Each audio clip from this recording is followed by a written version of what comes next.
Création en cours, c'est une aventure qui dure depuis maintenant 5 ans, avec des jeunes artistes issus plutôt des écoles supérieures d'art qui partent pour 3 à 6 mois dans des classes de CM2 en milieu rural. Leur travail, c'est d'aller continuer leur œuvre en lien avec ces enfants dans ces classes. Et donc 600 belles aventures qui ont eu lieu depuis 5 ans. Depuis l'an dernier, nous avons décidé avec les prix de création en cours de repérer 5 projets qui nous ont semblé particulièrement enthousiasmants, stimulants, des belles aventures qu'il s'agit aujourd'hui de poursuivre. Et donc avec les prix CEC, on permet à 5 artistes de bénéficier de moyens supplémentaires pour poursuivre le projet qu'ils ont engagé, pour produire une œuvre qui était en germe pendant leur résidence, ou tout simplement pour faire vivre plus longtemps la relation qu'ils ont tissée avec le territoire. Alors il n'a pas été facile de retenir parmi les 50 candidatures 5 projets, mais le jury a rapidement formé un consensus, et ce jury cette année était composé des personnalités suivantes. De Laetitia Guédon, qui est la directrice des Plateaux Sauvages à Paris, qui est un lieu de création. De Marc Benbekov, qui est directeur de la galerie Le Centre d'Art de Noisy-le-Sec. De Badroudine Saïd Abdallah, qui est écrivain, réalisateur et qui par ailleurs est un artiste résident aux ateliers Médicis. De Virgin Keaton, qui est réalisatrice de films d'animation et par ailleurs enseignante à l'école des Arts Déco.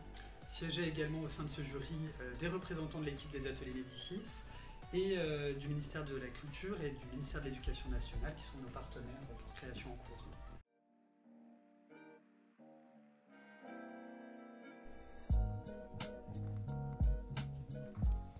Je m'appelle Badroudine Saïd Abdallah, j'ai 28 ans.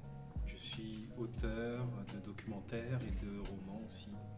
C'est assez injuste finalement de faire partie d'un jury et d'avoir à choisir parce que pour tout vous dire, ces derniers jours, lorsque je me suis mis à lire et à suivre les dossiers, les projets, les initiatives que portaient les artistes lauréats, les artistes candidats déjà, c'était assez frustrant de se dire qu'il n'en restera que 5.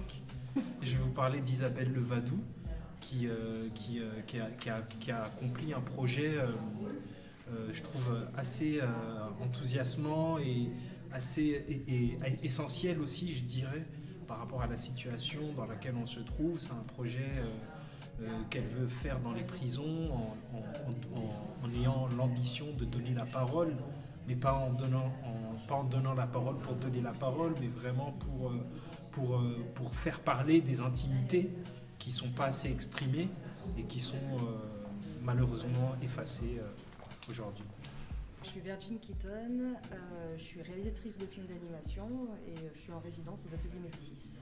Dans les projets qu'on a vus, il y a différentes manières de les aborder, mais c'est à la fois quelque chose d'assez global, c'est-à-dire un projet qui est une audace en termes de proposition artistique, et un projet également qui vient activer ce pourquoi les ateliers Médicis sont là, c'est-à-dire un projet qui est à double tranche, qui fonctionne dans les deux sens, c'est-à-dire d'un côté avec un public qui va venir travailler et dans un retour d'un artiste, un artiste qui va s'inspirer de son environnement et l'environnement qui va aussi inspirer l'artiste.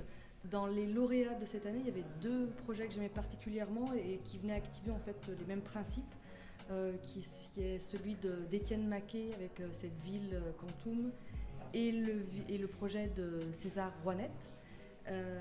Et ce que je trouvais intéressant dans les 2, c'était que c'était en passé par justement une forme de jeu ou de mise en fiction auprès de personnes pour se poser des questions politiques. Alors, soit du côté d'Étienne Maquet avec cette ville où il y avait cette idée d'un recrutement et des gens qui allaient penser politiquement comment se passait une ville. Et du coup, il y avait cette chose comme ça, en passer par la fiction. Et puis du côté de César Rouanette, un peu la même chose du côté des enfants, réactiver la question du monstre. Quel est le monstre aujourd'hui et quel est le monstre d'aujourd'hui qui n'est pas celui d'hier, et d'en passer pareil par cette forme de mise à distance pour penser le monde d'aujourd'hui. Je m'appelle Marc Benbekov et je suis le directeur de la galerie Centre d'Art Contemporain de Noisy-le-Sec. On recherche en général dans ce type de prix à accompagner des projets inédits, des projets qui peuvent expérimenter, qui en même temps sont ancrés dans des territoires et sont une caisse de résonance par rapport aux problématiques que le monde traverse actuellement. Le coup de cœur peut-être par rapport à cette édition du prix serait Étienne Maquet qui a proposé un projet à la fois complet, fou, ambitieux, mais qui est vraiment révélateur des grandes problématiques qui sous-tendent nos sociétés actuelles, leur organisation. Je suis Laetitia Guédon, je suis metteur en scène et directrice des Plateaux Sauvages dans lequel on se trouve aujourd'hui. Alors, ce que j'ai regardé de mon côté en voyant tous les merveilleux dossiers qu'on a eus, c'est, on va dire, la cohérence et la porosité entre les projets de transmission artistique qui ont été faits sur le territoire et la création. Et puis après, ce que je vais regarder plus précisément, c'est le sujet, l'esthétique et comment tout ça joue ensemble et qu'on arrive à se projeter, nous aussi, en tant que spectateurs là-dedans. Oui, j'ai un projet coup de cœur. Alors, j'étais sûre en lisant les dossiers que ça allait être du spectacle vivant parce que c'est vraiment mon domaine d'expertise. Et puis finalement, c'était Étienne Maquet avec ce projet de ville un peu improbable comme ça, de hiérarchie, de ville montante. Et c'est un projet qui m'a beaucoup émue, qui est d'abord très drôle, très ludique, dans lequel on a envie de rentrer et de le découvrir un peu comme on savourait des épisodes d'une série. Et en même temps, je trouve que derrière, il nous raconte notre capacité ou notre incapacité à prioriser, à hiérarchiser, à se projeter dans de la décision, dans le temps et dans le temps qui passe, lentement ou vite. Et j'ai trouvé ce projet très créatif et ça m'a donné envie, moi, d'y participer même en tant que spectatrice. Donc les lauréats de cette deuxième édition des prix création en cours sont donc Isabelle Levadou, qui a effectué une résidence à La Réunion, à Sainte-Suzanne à La Réunion, à l'école Sarda Garriga, autour d'un projet qui s'appelle Miroir Miroir. Prunfi, qui était quant à elle en résidence au sein de l'école Antoine Signolès à Salles dans l'Aude, pour un projet qui s'intitulait 3020. Nicolas Schmitt, qui était en résidence, lui, à l'école de Gilles-et-Nonain dans le Loiret, sur un projet qui s'appelle Étienne A, sur les plateformes de livraison. Emma Pasquet, qui a mené un très beau travail intitulé Ma fille ne joue pas dans l'école Condecourt dans le Val d'Oise.